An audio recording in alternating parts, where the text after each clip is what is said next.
Ela, uma das mais importantes produtoras do Brasil. Ele, um magnífico fotógrafo, produtor e roteirista.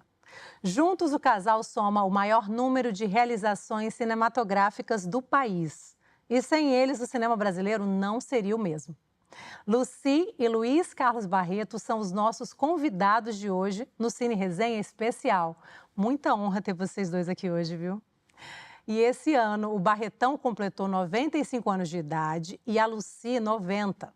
E a produtora LC Barreto, fundada em parceria com a Lucy, celebra 60 anos de existência. E para comemorar, durante as próximas semanas, a TV Brasil exibe alguns clássicos da LC Barreto. Filmes como Isso é Pelé, Bye Bye Brasil, Garrincha, a Alegria do Povo, Beijo no Asfalto e O Quatrilho. E para começar, logo após esse nosso bate-papo aqui, você confere o maravilhoso Dona Flor e seus dois maridos, estrelado pela diva do nosso cinema, Sônia Braga. Vivida por Sônia Braga, Dona Flor é uma professora de culinária dividida entre a vida entediante ao lado do segundo marido e as investidas do primeiro, o falecido Vadinho, que retorna na pele de um irresistível fantasma.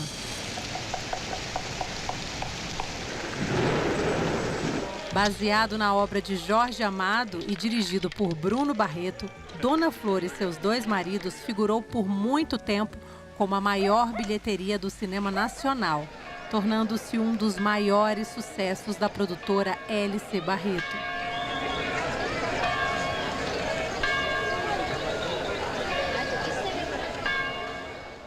Barreto, qual foi o seu primeiro contato profissional com o cinema? Olha, eu não posso precisar exatamente, porque eu, pessoalmente, como pessoa física, sem ser repórter do Cruzeiro, eu tinha uma vida muito ligada ao mundo da música, ao mundo do futebol, ao mundo do teatro, do cinema. Eu frequentava, quando eu vim para o Rio, eu frequentava todo esse pessoal. Nós, repórteres do Cruzeiro, éramos muito bem recebidos por esse meio, porque a revista O Cruzeiro era uma espécie de televisão em papel, né? Era o maior meio de comunicação de massa do Brasil. O que não saía no Cruzeiro não existia. Só passava a existir do momento que era objeto de abordagem do Cruzeiro. E, Lucy, me diz uma coisa, a família Barreto se tornou sinônimo de cinema. Como é que aconteceu isso de repente, a família toda ficar fascinada pela sétima arte? Bom, eu atribuo isso muito ao fato de nós morarmos numa casa na rua 19 de Fevereiro, 138. Era uma casa das missões francesas, então, que tinha um terreno enorme, um jardim enorme, um pavilhão atrás.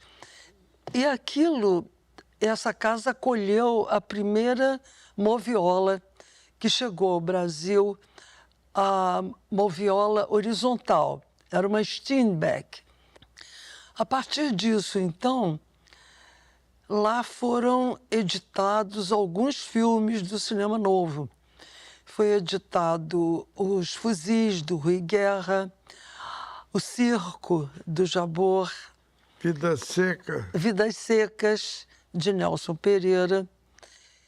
E a meninada, Bruno, Fábio e Paula, no meio dos cineastas, né? Eu atribuo a isso. Você falou em cinema novo. Barreto, como é que foi a sua parceria com o Nelson Pereira dos Santos e com o Glauber Rocha? Olha, uma coisa está ligada com a outra, porque quando eu voltei da Europa, em 54, 55, E estava aqui no Brasil o problema da liberação do filme Rio 40 Graus, que estava interditado pela censura do Estado do Rio de Janeiro. Não era censura federal. Naquela época tinha censura estadual. E a censura do Rio interditou o Rio 40 Graus, porque disse que o filme tinha um título mentiroso, porque o Rio nunca tinha feito 40 graus. Então, era uma luta tremenda, toda a imprensa contra a censura. E aí eu fui designado pelo Cruzeiro para cobrir esse assunto. E aí deu-se o conhecimento meu com Nelson Pereira. Depois, posteriormente, alguns anos depois, também em missão do Cruzeiro na Bahia, conheci o Glauber Rocha, que estava filmando Barra Vento, o primeiro longa-metragem dele. E quando cheguei no Rio, convenci a revista O Cruzeiro, que até então não tinha publicado nunca uma capa com personagens brasileiros. A capa era sempre destinada a um ator ou atriz de Hollywood. De Hollywood.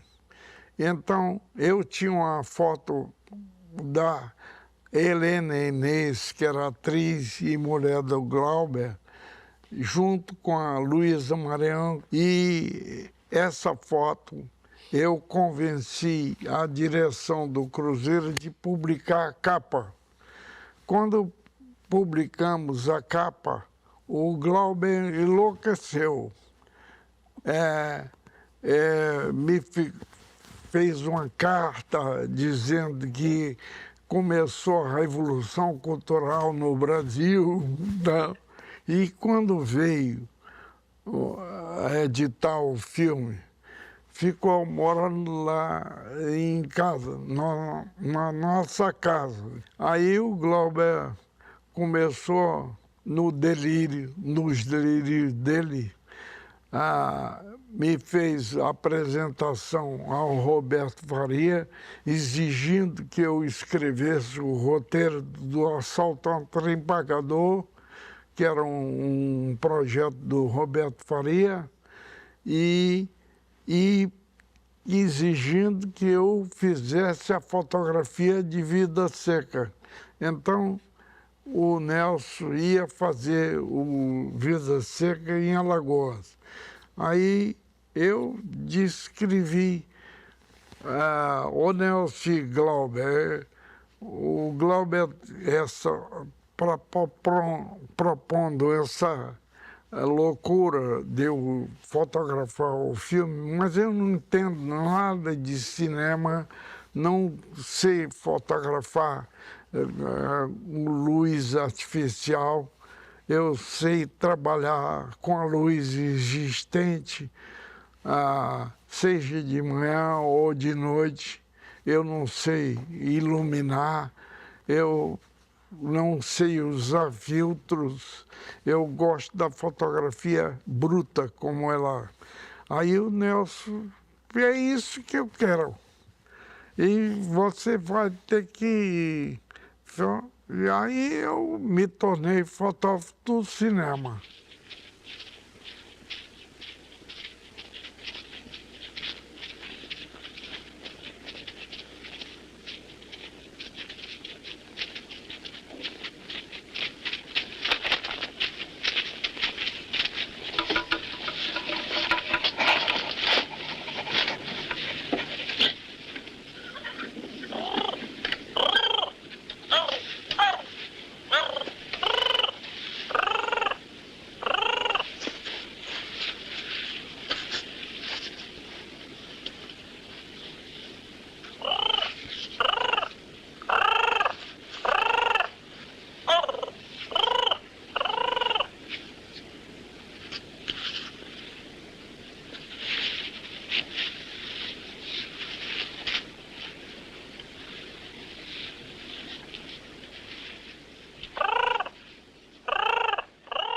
imediatamente depois de Vida Seca, aconteceu o Terra em Transe, que o Glauber queria que eu reproduzisse um pouco a fotografia que tinha no Vida Seca no Terra em Transe.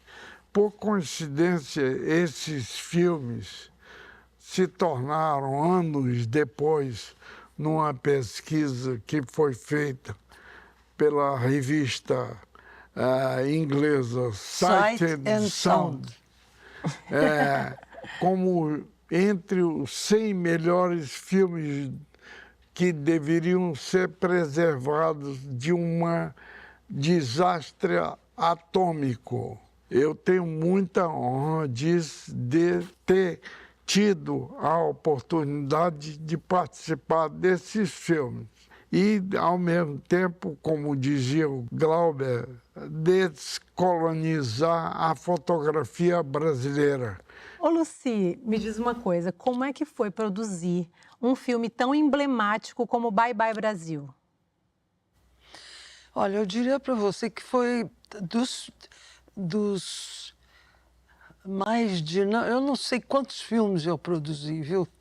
Seguramente mais de 80. Entre filmes, séries, curta-metragens, documentários, naturalmente. E eu diria que Bye Bye Brasil foi o meu maior desafio. Porque era um filme feito na estrada, né? Foi filmado em Belém, na Transamazônica, em Piranhas, em Alagoas, em Brasília e no Rio de Janeiro. Você tem o caminhão do Bye Bye Brasil num grande atoleiro. Você tem mais adiante uma cena linda, que é o nascimento da Mirinha, né? E, enfim, passagens infinitas. Eu me lembro que eu dizia para o Cacá, você está na Transamazônica. Todo mundo tem que ter a sensação da Transamazônica. Eu vou arrumar para você um helicóptero também. Não tem desculpa, você vai ter tudo na Transamazônica. E é um dos pontos altos do filme, eu acho. E, Lucy, vocês adaptaram a peça Beijo no Asfalto, né, de Nelson Rodrigues. Como é que foi trazer essa obra para o cinema? Quem produziu Beijo no Asfalto foi Fábio Barreto, meu filho. O filme da vez, quer dizer, nós estávamos preparados para rodar, era o Luzia Homem, que então não estava no momento, porque já nós era para ser rodado em... A estação da seca, propriamente dita, já tinha passado. Então estava tudo verde. Aí Bruno deu a ideia de fazermos o Beijo no Asfalto, do Nelson, né? E quem adaptou foi o Doc Comparato, né, Luiz Carlos?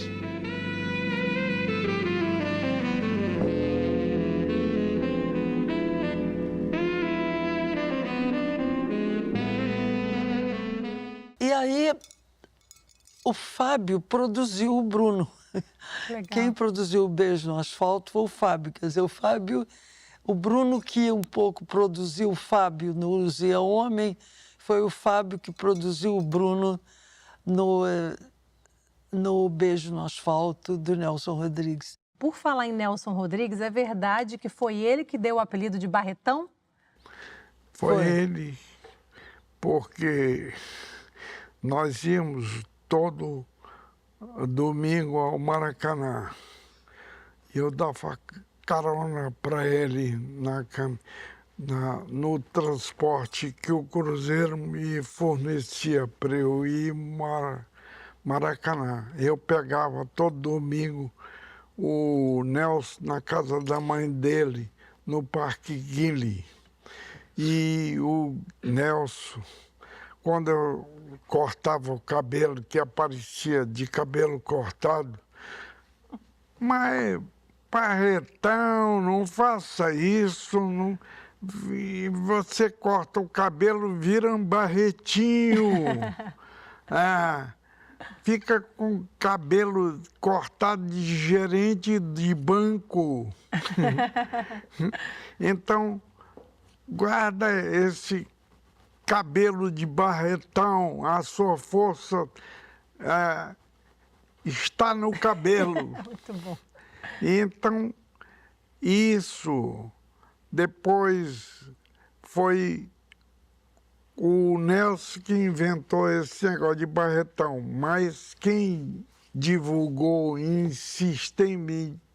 insistentemente e até hoje continua me chamando de barretão é o Anselmo Góes, que consagrou e popularizou o nome. Vocês chegaram a concorrer ao Oscar em duas produções, né? O Quatrilho, que foi dirigido pelo Fábio Barreto, e também o Que é Isso, Companheiro, dirigido pelo Bruno Barreto. Como é que foram essas experiências?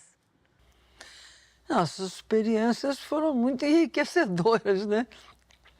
Não só sob o ponto de vista cinematográfico e tudo, mas a experiência de ser um irmão, depois o outro irmão, quer dizer, um acontecimento familiar também, né? Mas foi uma experiência muito, muito rica, né?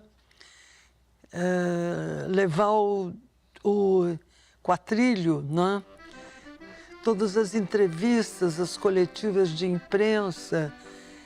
Quando eu disse para eles que o orçamento do filme tinha sido $1,5 milhão de dólares, eles ficaram escandalizados. Foi uma cena muito engraçada, eu me lembro.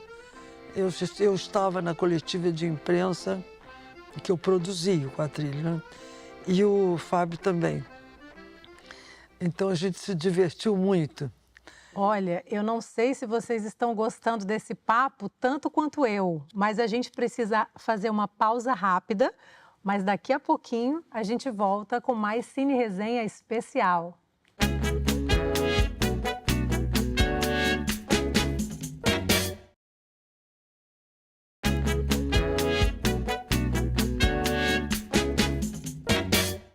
Estamos de volta com o Cine Resenha especial e hoje eu tenho aqui Luiz Carlos Barreto e Lucy Barreto. Uma honra ter vocês aqui de novo, falo novamente. Eu queria saber o seguinte, sobre a obra de Jorge Amado, vocês adaptaram Dona Flor e seus dois maridos, né? Um filme que teve uma bilheteria maravilhosa, surpreendente, foi um fenômeno, né? No Brasil, mais de 10 milhões de pessoas assistiram. Eu queria saber como é que foi gravar esse longa na Bahia. Olha, o Dona Flor divide o cinema brasileiro antes de Dona Flor e depois de Dona Flor. O Dona Flor foi a prova de que o Brasil tem capacidade de produzir filmes de interesse internacional, mundial, tanto do ponto de vista artístico quanto do ponto de vista comercial.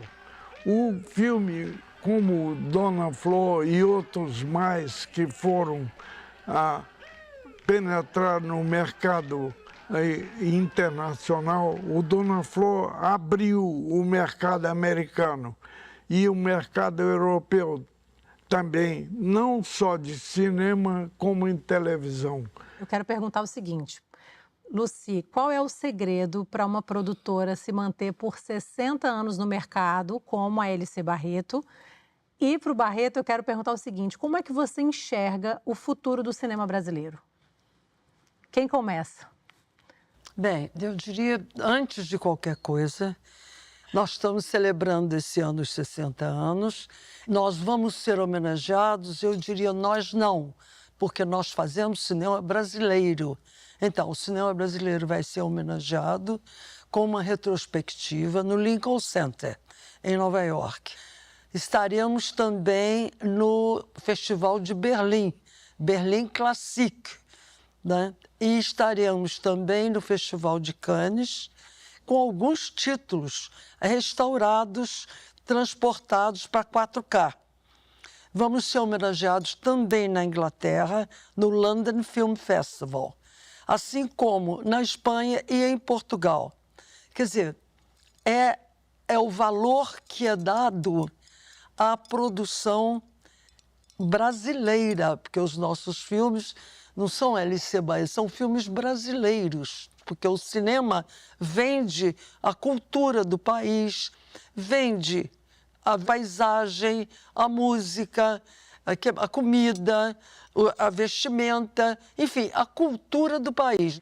Barreto, como é que você enxerga o futuro do cinema brasileiro? O que falta para o futuro cinema brasileiro é um rigor na fiscalização das leis existentes, do cumprimento das cotas de tela, para equalizar e normalizar a concorrência entre os produtores de conteúdo audiovisual. A indústria do audiovisual e do cinema, além de ser um fator comercial, ele é um formador de hábitos e costumes. Você sabe quantas emissoras de televisão existem e televisões públicas, federais, municipais, estaduais? 189. Onde está a capacidade de produção dessas televisões? Tem que ter uma central de produção pesada, como é na Inglaterra. A BBC é campeã de audiência na Inglaterra. E não tem monopólio, não. Existe lá o Canal 4, existe canais privados, mas a detentora é a televisão pública. Aí e você fecha o círculo, o cinema e a televisão e as redes, as plataformas de streaming. Isso é um conjunto de coisas de formação da opinião pública. E a opinião pública não pode ter ao sabor de interesses, não ser nacionais. Olha, gente, essa nossa conversa aqui eu tenho certeza que daria um outro programa. Infelizmente, o nosso tempo está acabando, mas felizmente nós conseguimos bater esse papo hoje de uma conversa que eu considero histórica. Então, eu queria primeiro agradecer a vocês por terem vindo aqui hoje, mas principalmente agradecer por toda essa trajetória de vocês, pela paixão pelo cinema, que contagiou os filhos, que contagiou toda a família de vocês e que contagiou o país inteiro. Então, o nosso muito obrigada. Nós queríamos agradecer também à TV Brasil pela iniciativa e pela oportunidade, né, que nos está dando para esse depoimento, que eu espero contribua para alguma coisa. Muito obrigada. Eu tenho certeza que sim. Muito obrigada, gente. Só que agora a gente fica com um momento muito especial desse programa, que é a exibição do filme. Então, vocês ficam agora com Dona Flor e seus 2 maridos. Bom filme. Tchauzinho.